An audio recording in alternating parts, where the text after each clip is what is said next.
Aujourd'hui, on a le plaisir et l'honneur de recevoir un artiste marocain éminemment connu sur la région bordelaise. Il est le fondateur de plusieurs structures artistiques autour de la France ainsi que d'une association déjà vieille de plus de 20 ans dans la région.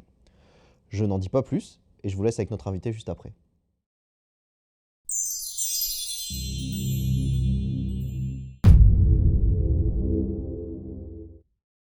Bienvenue. Aujourd'hui, on vous reçoit donc Mostafa Harfi, musicien marocain, joueur de oud, professeur de musique et président de l'association des artistes marocains. On va discuter ensemble à peu près 30 à 40 minutes. Je vais vous laisser commencer par présenter un petit peu donc, cet instrument qui est venu avec vous aujourd'hui.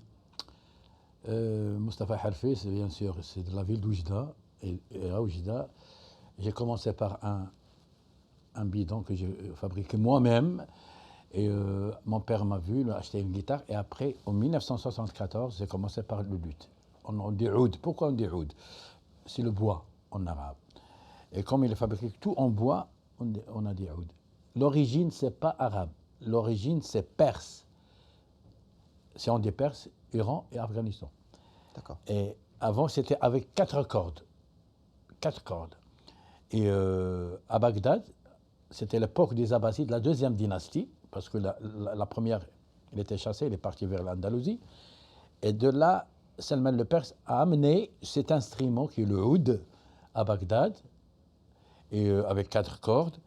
Et il avait un professeur qui s'appelle Ishaq al-Mawsili de cet instrument, qui a enseigné Ziryab, c'est un surnom. Lui, c'est Ali ibn Nafi', et celui-là, il était très sollicité par le sultan. Donc la jalousie a fait que le professeur ne voulait pas que Ziryab reste, donc il l'a chassé de Bagdad vers la Tunisie. Après, Abdelrahman II, le sultan de Cordoba, l'a invité avec 4 cordes. Et avec le temps, il a rajouté la 5e corde. C'était où? C'était à Cordoba.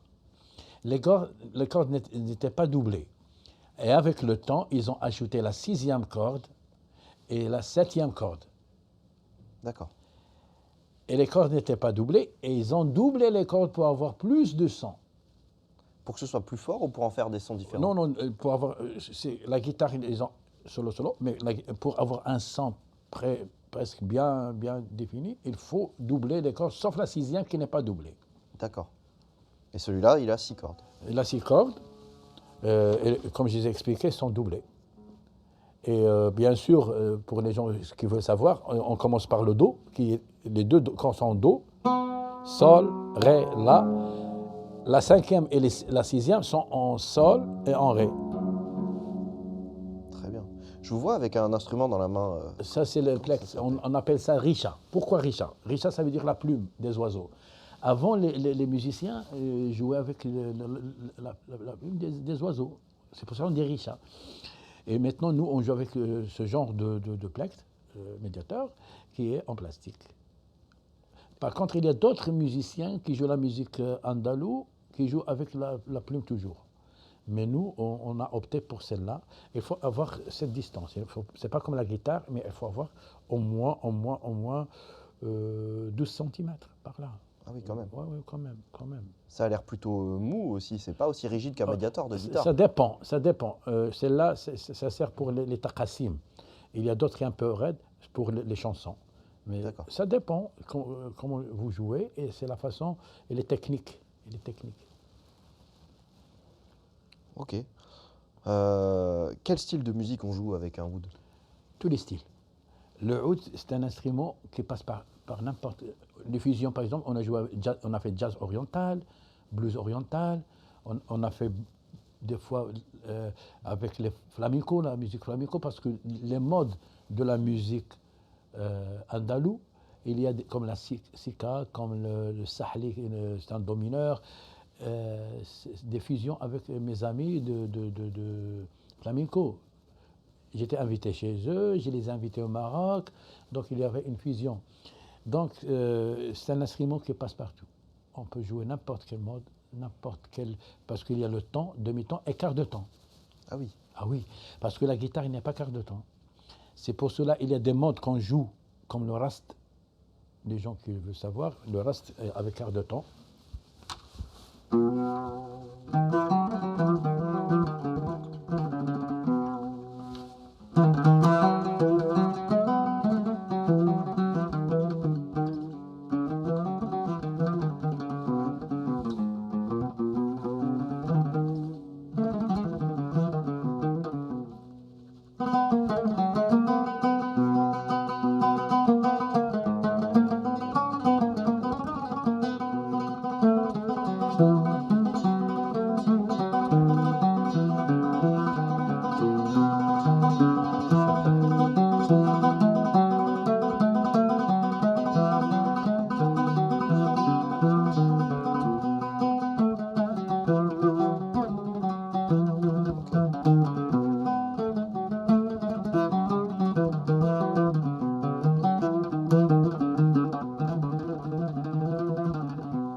Parce qu'il y a quart de temps sur lui, etc.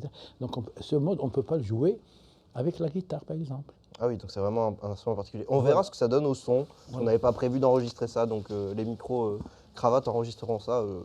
J'avoue que je ne suis pas certain du résultat du son, mais en tout cas, moi j'entends et c'est vrai que C'est plutôt- très important parce que c'est un instrument qui passe, par exemple, surtout dans les églises. Moi, j'avais pas mal de prestations. Le dernier, c'était à Air, par exemple, à la chapelle de l'Herbe. C'était extraordinaire. Le son, sans micro, et ça donne. Et si je joue dans d'autres instituts du monde arabe, Rocher de Palmer, par exemple, et d'autres, le son, il est avec les ingénieurs de son, mais il est adaptable. C'est un instrument qui est adaptable. Non, on peut faire plein de choses avec. Ah oui. Vous avez appris à jouer de cet instrument donc au Maroc, je suppose, Bien sûr, à Oujda. à Oujda. Et ensuite, vous êtes venu en France, mais pas pour faire de la musique à la base. Si je ne me trompe pas, vous êtes venu faire des études de philosophie et d'histoire. Pour préparer mon doctorat, j'ai terminé mes études à Oujda, universitaire, et j'ai préparé une thèse à la Sorbonne. C'est un autre domaine, le sophisme au Maroc, 16e siècle, mais après, musicologie, parce que pour moi, la musique, ça me tient à cœur, donc j'ai resté musicien avant. Mais depuis tout jeune, pour fabriquer un instrument avec un bidon et des cordes de vélo, il faut que ce soit déjà une passion depuis jeune. Ah quoi. oui, depuis l'enfance, depuis l'enfance. Le style musical que vous jouez aujourd'hui, principalement, c'est la nouba ou les nouba, je ne sais pas comment ça La musique s'explique. andalouse, si La vous voulez, musique parce andalouse. qu'au Maroc, on a deux écoles. Il y a une école qui est à Oujda, Gharnati, on appelle Gharnati. Il y a la musique Ala, ou la musique andalouse, dans les villes impériales comme Fès, Marrakech, etc., etc. Donc ce genre de musique, moi, depuis 1974, j'ai commencé à jouer de la musique andalouse, là où il y a les noubas. Qu'est-ce que ça veut dire une nouba? Il faut passer par 5 rythmes. D'accord. C'est cette nouba, parce qu'avec le temps, on a eu des problèmes. Il y a des noubas qui sont incomplets. Donc, des noubas qui ne sont pas complets. Il n'y a pas 5 rythmes, il n'y a que 3, par exemple. Mais tout ça, nous, à Oujda, on a 12 noubas. Et nos amis des villes impériales marocaines, ils ont 12 noubas. Vous voyez? C'est pas pareil. Les deux écoles, pas pareil dans le nouba, au niveau de musique, etc. Donc, nous, j'ai commencé la nouba un moment, parce qu'il y a l'inqilab. Pourquoi la nouba? La nouba, 5 rythmes. Inqilab, 2 rythmes. Pour nous, quand on commence petit à petit. L'inqilab, ça passe doucement. Par exemple, si tu fais, par exemple, la,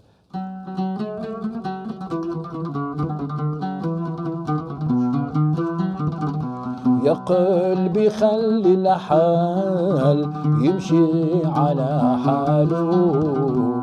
Ça, c'est le premier rythme. Le deuxième rythme, ريمور هامتني شغفت بها طلت من الباب فعسى نوريها. Ça veut dire, on commence parce que ça fait une chanson de 6 minutes. Par contre, la nouba, 2 heures, jusqu'à 2h30. 2h30. Eh oui, Oui, d'accord. Et ça, c'est pour les gens qui adorent. Quand j'ai passé 2 ans au Conservatoire de la musique andalouse à Oujda, on est passé par la nouba. Même ici en France, dans mon école, on commence par la nouba et après la nouba. Le qilab après la nouba. Donc, pour faire aimer, parce que quand on est jeune, il faut commencer petit à petit. Et après, maintenant, on peut jouer la nouba de 2 heures, 2h30. Ah oui. Ah oui. Un spectacle complet. mais les gens qui sont fans et qui adorent ce genre de musique. Parce qu'il y a des gens qui disent qu'est-ce qu'on va écouter, surtout maintenant. Maintenant 4 minutes, etc. Mais moi, jusqu'à maintenant, j'ai assisté à des concerts de la musique de nos amis de Fès et Rabat. On est resté 1 heure et demie et 1 heure. Pour un morceau. Extraordinaire. Non, ce sont des chansons qui passent par. Ah oui, dans le même. Chaque nouba est le premier rythme, msaddar, etc. Jusqu'au pour eux, insaraf et nous c'est le makhlas. Voilà. Donc c'est extraordinaire, il faut aimer.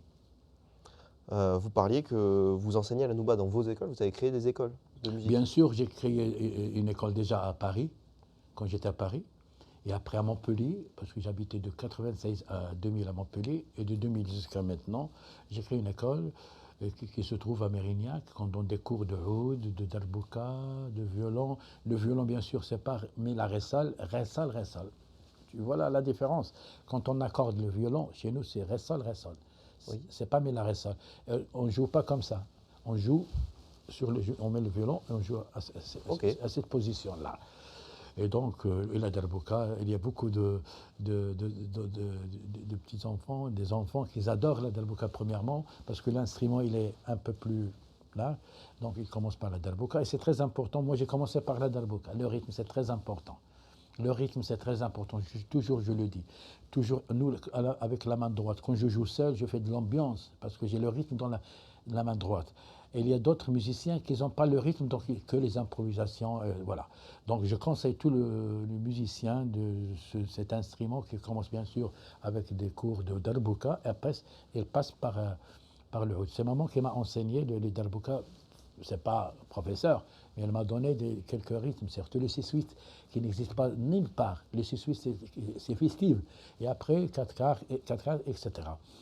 Et avec le temps, on a donné des stages, on a donné les tables dans pas mal de villes, Pessac, à Mérignac, ici à Florac, on a donné aussi dans le centre social du bas ou du haut, et à ce nom d'autres, la percussion aux jeunes. Et maintenant, il y a des jeunes qui ils ont fait des fêtes avec la percussion. Ils sont très contents dans des orchestres, et ça c'est bien. Et j'avais même des batteurs français qui venaient chez moi pour apprendre la darbouka, pour ajouter ça dans leur groupe. Bon, voilà, on a élargi ça, et donc ça se passe bien. Il y a bien sûr, c'est pas que l'enseignement des instruments, des conférences dans les universités. Je pense des fois, avec mes collègues professeurs à l'université, m'invitent pour parler de la musique orientale, la musique andalouse, et bien sûr toujours avec moi l'instrument pour montrer les modes. Parce que je parle de race qu'ils ne savaient pas. Il faut toujours théorie pratique. Et aussi la darbouka pour les rythmes.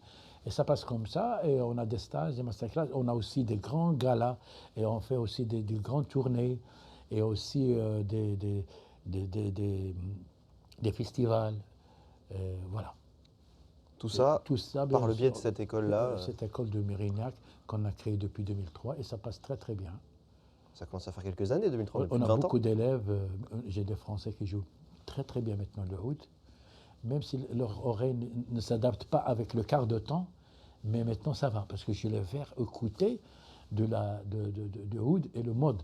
Et aussi, on a invité des musiciens petits de Crayon, Josem, j'ai 8 enfants français qui, une année, on a travaillé avec eux, je les ai amenés à Oujda pour un festival, ils ont joué très très bien. Parce que déjà musicien, mais il faut donner l'âme. Vous voyez ce que je veux dire?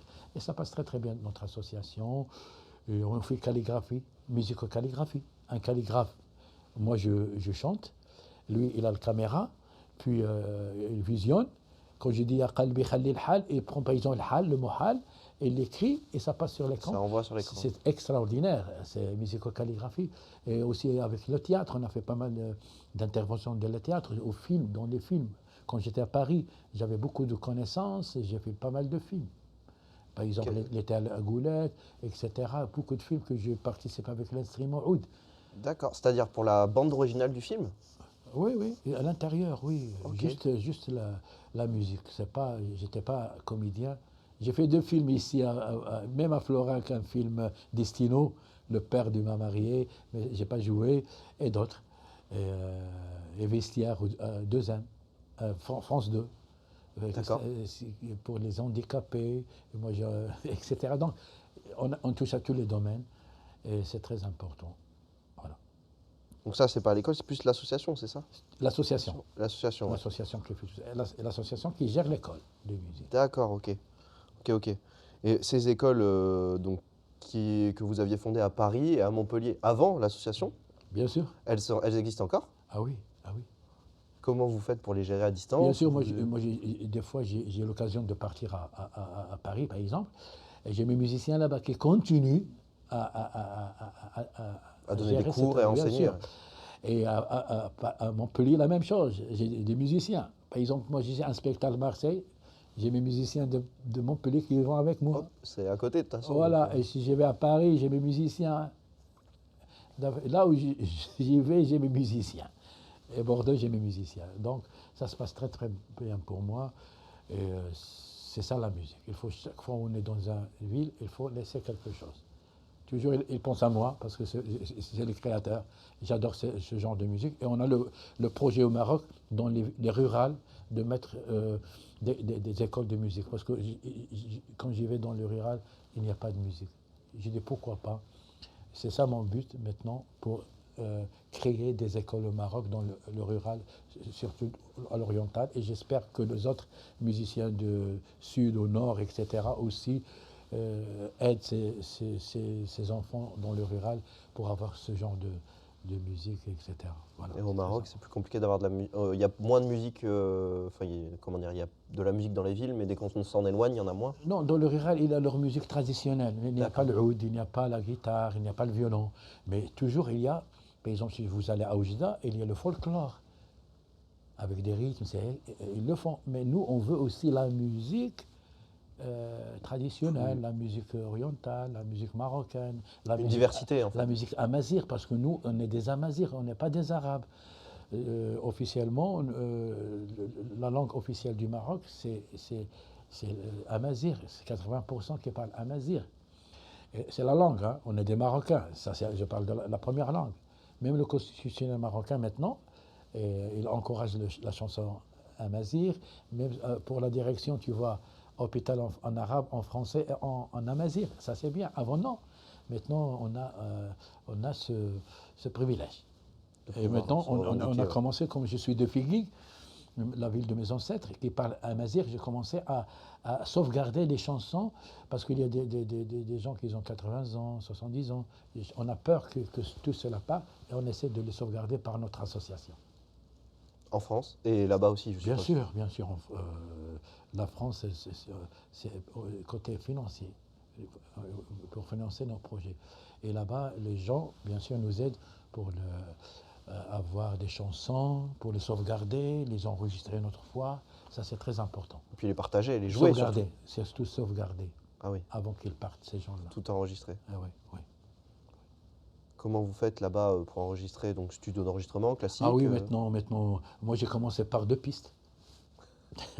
En 80, ma première cassette, c'était pas les CD, c'était en deux pistes. Et c'est pas facile hein, pour enregistrer 2 pistes. 2 pistes sur un groupe entier? Ah oui. Ah oui, ça fait peu. On a commencé par le chanteur et après le groupe. Après, parce que c'était pas là. Maintenant, il y a comme vous avez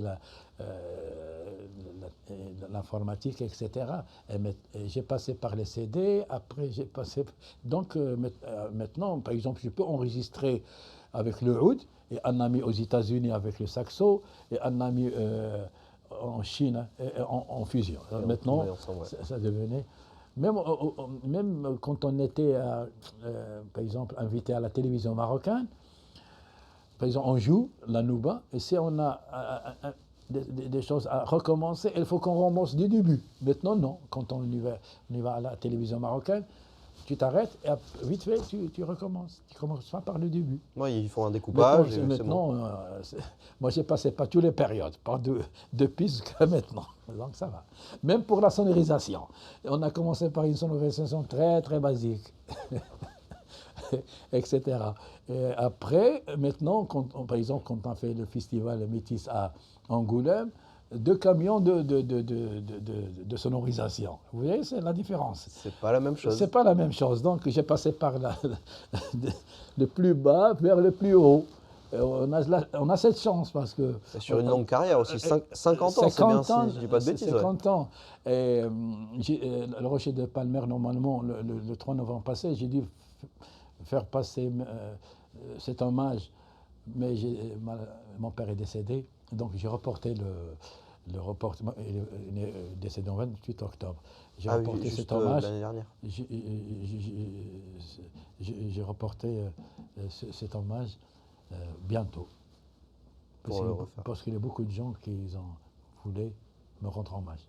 Et dans d'autres villes, Bruxelles, Amsterdam, Londres, Genève, etc., il y a de mes élèves qui ne voulaient pas leur professeur. Ils voulaient me rendre hommage. Ça, c'est très important pour mes 50 ans de cet instrument. 50 ans. 50 ans, c'est toute une vie. C'est même plus une carrière, on parle d'une vie, là, entière. Et qui m'a aidé pour mes études. Hein. Comme je n'avais pas de bourse, c'est le oud, les mariages, les restaurants, les fêtes. C'est grâce à cet instrument. Je n'avais pas de bourse parce que la philosophie, on n'avait pas de bourse. Et donc, j'avais cet instrument qui m'a aidé à continuer mes études. Ça a financé les études en plus. Ça a financé les études. Ok. Et petite question complètement à part, pourquoi la philosophie et l'histoire? Pourquoi la philosophie? Moi, le départ à l'université à Oujda, c'était l'islamologie. Et après, je voulais la philosophie. La philosophie, c'est l'ouverture, c'est la pensée. Vous voyez ce que je veux dire? J'adorais un grand philosophe qui s'appelle Ibn Rushd, et les Français le disent Averroès. Celui qui voulait la séparation de la religion et de politique. Moi, je suis parmi les militants pour ça. La religion, tu peux faire ta religion. La politique, tu fais ta religion. Il ne faut pas mélanger les deux. Et la philosophie, c'est elle qui m'a aidé à aller dans ce sens de la séparation, respecter la religion. Si vous voulez faire la religion, ne faites pas de la politique. La politique, c'est à part. C'est pour cela, nous les musiciens, toujours on dit, on donne la joie, on ne donne pas la mort, comme d'autres. Vous voyez ce que je veux dire? On tire avec les nôtres, on ne tire pas avec les balles. Nous, on donne la joie. C'est l'intérêt de la musique. Voilà. La musique, pour moi, c'est extraordinaire. Il y a un proverbe arabe qui dit, celui qui n'aime pas la musique et la nature, il faut qu'il consulte un psychologue. Ah oui, non mais c'est sûr que c'est très grave. C'est même qu'un psychologue là qu'il faut consulter. Là, psychiatre. Non, psychologue. Parce que la nature et la musique, pour moi, c'est extraordinaire. Et le sport aussi. Et il y a quelque chose. Moi, quand mes enfants ne voulaient pas, c'est pas ne voulaient pas jouer de la musique, du footballeur. Un maintenant qui a fait 5 ans avec les Girondins de Bordeaux. L'année passée, il était stagiaire pro. Et comme Bordeaux n'est plus là, donc c'est Toulouse, première division, qui est en réserve avec eux. Donc je lui laissé l'occasion d'aimer ce qu'il fait. Donc les parents, avec moi passion, je conseille les parents, laissez vos enfants vers leur chemin. Il ne faut pas leur imposer quelque chose. Une fois, un monsieur venait chez moi avec son fils, il faut qu'il apprenne le oud. Son fils m'a dit, monsieur, je ne veux pas le oud. Il m'a dit la guitare. Il a raison. Et on a commencé par la guitare. Après, il s'est converti au oud. Laissez les enfants faire ce qu'ils veulent. C'est pour cela, moi, j'ai dit à ce monsieur, laisse-le jouer de la guitare. Et c'est vrai, il faut commencer par la guitare. Parce que le oud, la forme, c'est un peu... Et maintenant, il joue bien le oud. Vous voyez? Il a commencé par la guitare. Après, quand il nous a écoutés au conservatoire et dans les fêtes, ou bien dans les galas, il m'a dit, monsieur, moi aussi, je veux être luthiste. Il est devenu luthiste.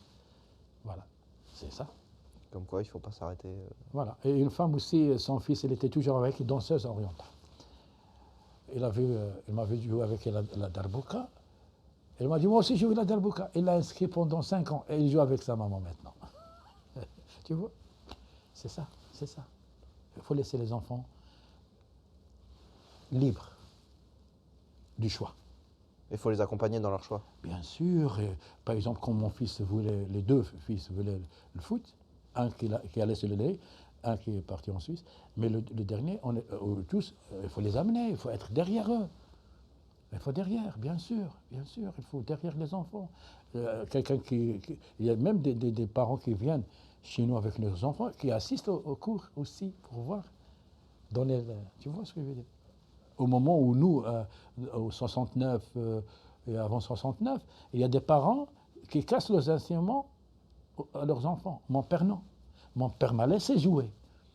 Et quand mes amis viennent chez moi, et quand mon père prend un thé et nous écoute, il dit, pourquoi ton père t'a laissé? C'est un professeur, c'est un docteur, quelqu'un qui est très ouvert. Grâce à lui que j'ai continué à jouer de la musique. Comme je te disais, j'ai joué avec le bidon, et j'ai acheté une guitare après oud. Donc c'est extraordinaire, les parents. Oui, ils ont permis de faire ce Oui, chemin oui, grâce à eux. à notre époque, il y a des parents qui ne voulaient pas que leurs enfants jouaient de la musique. Parce que question de l'alcool, question de la drogue. Moi, j'ai jamais fumé, j'ai jamais bu. Vous voyez? Et j'ai continué mes études. Ça veut dire, en même temps, la musique m'a aidé pour continuer mes études. J'avais pas, on était 6. Je suis le seul qui est resté parce qu'ils n'avaient pas la bourse, ils sont rentrés. Ils ont travaillé au Maroc, professeurs, etc. Mais moi, grâce à cette musique, que j'ai gagné de l'argent et j'ai continué mes études. Voilà. Et je remercie bien mon père qui m'a aidé. Et bien sûr, ceux qui nous ont... Moi, j'ai appris à jouer seul.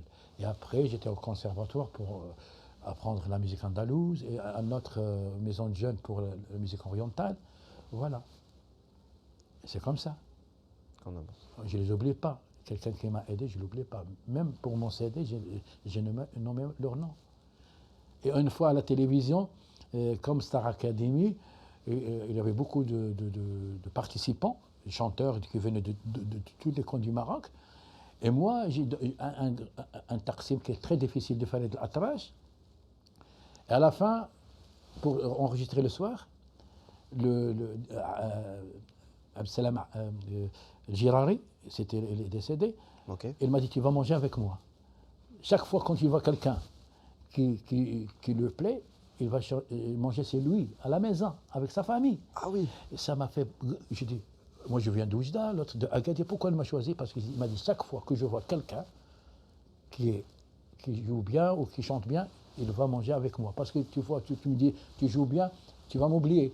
Mais le moment quand il m'a amené chez lui manger avec sa famille, et c'est le premier que j'ai vu manger comme les Français. Chacun son assiette. Nous, au Maroc, chacun mange à part. Ça veut dire les hommes mangent avec, comme ça, ensemble, dans un même plat. Et lui, c'est le premier que je l'ai vu, Girari, manger comme ici. Et à la fin, le café. Et je lui ai demandé pourquoi vous m'avez invité. Il m'a dit, voilà, parce que je vois que si vous continuez, vous allez être une virtuose. Et c'est la vérité, j'ai continué grâce à lui, et grâce au professeur de la musique andalouse, et grâce à mon père. Voilà, c'est mon histoire. J'adore cette musique. C'est pour cela, j'avais un poste au Maroc. On sent qu'il y a une âme quand même qui s'est... J'avais un poste au Maroc. À l'université, j'ai dit, je me suis marié, j'ai resté avec mes enfants et j'ai continué à transmettre. Parce que pour moi, c'est pas que jouer des spectacles, les cacher. Non. J'ai dit, on va partir et il faut qu'on laisse derrière nous. 3 écoles, une association, oui, il y a du travail voilà, pour la transmission. Moi, je transmets. J'ai toujours... Mais il faut avoir la pédagogie et la patience pour enseigner. Parce que je connaissais qu'il y a des amis musiciens qu'on a essayé de les aider pour donner des cours de violon, de clavier oriental, parce que le clavier, en 1989, c'est quart de temps. Avant, il n'y avait pas le clavier en quart de temps. Et depuis 1989, il y a des claviers avec quart de temps. Vous voyez? Et maintenant, les gens jouent de la musique orientale avec le clavier, etc. Et on a un professeur de clavier oriental. Parce qu'il y a besoin du quart de ton pour pouvoir jouer de la musique. Des modes. Hein? Il y a des modes avec le clavier ancien, tu ne peux pas faire sortir des modes avec quart de temps. Quand ils ont mis en place quart de temps, on a le rast, on a d'autres modes. Ça réouvre encore notre univers. Oui, avec des rythmes, etc. Voilà, c'est extraordinaire ce parcours et j'adore toujours continuer à transmettre. Est-ce qu'on peut, dans le même sujet, reparler un petit peu de l'association des artistes marocains? Parce que si j'ai bien compris, vous ne faites pas que de la musique dans cette association. La calligraphie. Oui. La calligraphie, musico-calligraphie.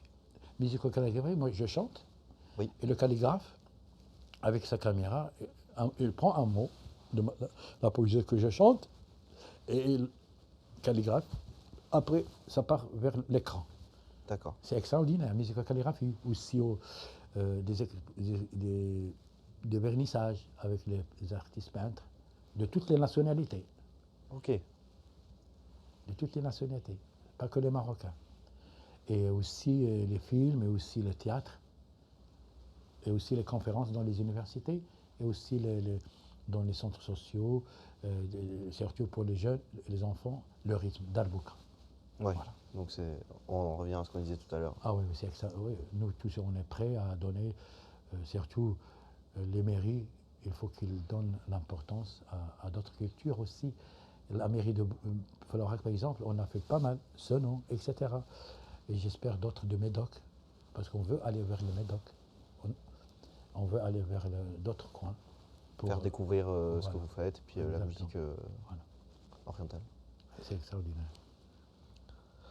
Alors, j'ai une question sur laquelle je ne vous ai pas briefé. D'habitude, je briefe quand même parce qu'elle est un petit peu compliquée. Mais on va y arriver, j'en suis sûr. Passionné comme vous l'êtes, vous devrez trouver facilement une réponse. Donc, c'est souvent la dernière question que je pose sur le podcast. Si vous deviez me citer une œuvre d'art, même pas forcément de la musique, hein, si ça peut être de la peinture ou de la sculpture ou n'importe, ça peut être de la musique aussi, bien sûr, une œuvre d'art dans votre vie qui vous a touché, une seule. Moi, c'est le figuratif. Quand j'étais à Louvre, c'est la première fois que je vois la table de Van Gogh qui m'a inspiré. J'adore le figuratif. Quand tu vois, par exemple, c'est pas l'abstrait. L'abstrait aussi, c'est bien, mais il faut le connaître. Des fois, quand tu vois, par exemple, une plaie, on dirait c'est une vérité. Je ne peux pas vous expliquer, c'est extraordinaire. Même comme le photographe, et ça sort vrai. Moi, j'adore le figuratif. En peinture. Ah oui, en peinture, j'adore le figuratif. La minutie qu'il faut pour... Même j'ai assisté dans des musées. J'adore les musées, surtout quand j'étais à Paris l'hiver, au cinéma. L'hiver, j'adore partir dans les... Et bien sûr, quand je vais par exemple en Hollande, ou Bruxelles, n'importe, il faut que je visite les musées. Et donc ces œuvres d'art figuratives... Ah oui, j'adore. J'adore. Ok, parfait. On arrive à la fin. Je vous offre aux spectateurs un morceau. Oui, pourquoi pas, oui, carrément, avec plaisir. J'ai juste peur qu'au niveau du son, vu qu'on a enregistré comme ça marche pas hyper bien. Ça va se marcher. Ça fonctionne? On me dit dans l'oreillette que normalement ça marche. Donc on est parti, avec plaisir.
Merci beaucoup. Merci beaucoup et bravo. Bon, je suis tout seul, mais j'applaudis quand même. Et merci encore. À bientôt. Merci à vous aussi. Merci aux techniciens, merci à toi et aux ceux qui vous suivent. Et à une autre fois, et à bientôt.